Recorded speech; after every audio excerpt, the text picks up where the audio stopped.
Good morning, students. Let us move on to the examples of chemical change.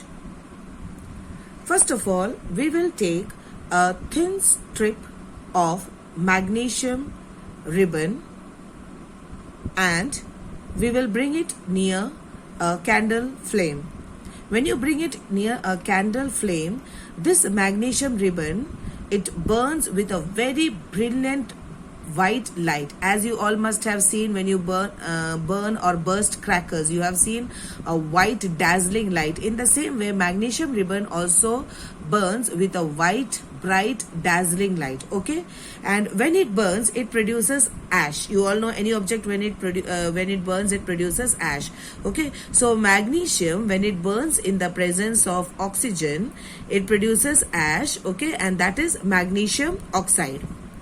So you can see that magnesium is actually a metal, and when you are burning it in the presence of oxygen, you are getting totally new substance, which is magnesium oxide. And this magnesium oxide, that is the ash or the powdery substance which you get on burning magnesium, that is this.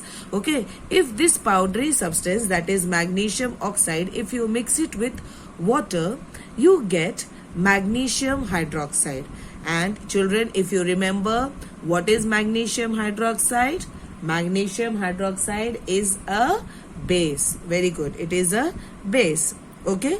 And how can you check it whether it is a base? What will happen? You can take litmus paper. And what will it do? Magnesium hydroxide, if you remember, magnesium hydroxide will change red litmus paper into blue. Okay, so you can see here that it is producing a we are getting a new substance here. We had burnt magnesium, which is a metal, and here at last on burning it and then mixing it with water, we are getting magnesium hydroxide.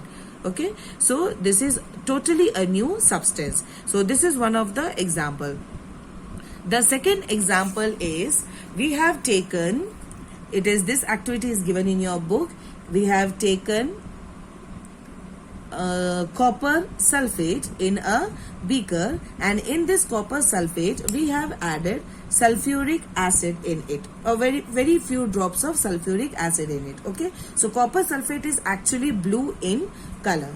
Then what you have to do in this, you have to drop a piece of a nail or a blade. Okay, either a blade or a nail you have to drop in this. After that, what you have to do, you have to wait for half an hour. Okay, after half an hour, what will happen? You will see some changes, as you can see in the figure. Okay, the color of the copper sulfate solution, which was blue in color, has changed into green in color. Why? Because there was a chemical reaction in this. You had put blade in copper sulfate solution, isn't it? So when you had put blade in copper sulfate solution, what is it? The blade is made up of iron. Okay, so what happened in that is, the copper sulfate solution along with iron, they both reacted with each other, and what was formed? The formation was iron sulfate. The solution which turned green in color, that was iron sulfate. Okay, and along with that, copper is formed. Okay, and where is the copper formed? The copper is formed on the blade. That is why you will see that the blade has become brown in color. Okay, why the blade has become brown in color? Because on the blade, copper has deposited on this. Okay, so you can see so much of change has occurred. The solution was blue in color, copper sulfate solution was blue in color, and after half an hour, what happened? It reacted with iron and it formed iron sulfate solution, which is green in color, and the copper got deposited on the blade. So that is brown in color. The brown deposition on the blade is of copper. So here you can see totally new substances are formed, isn't it?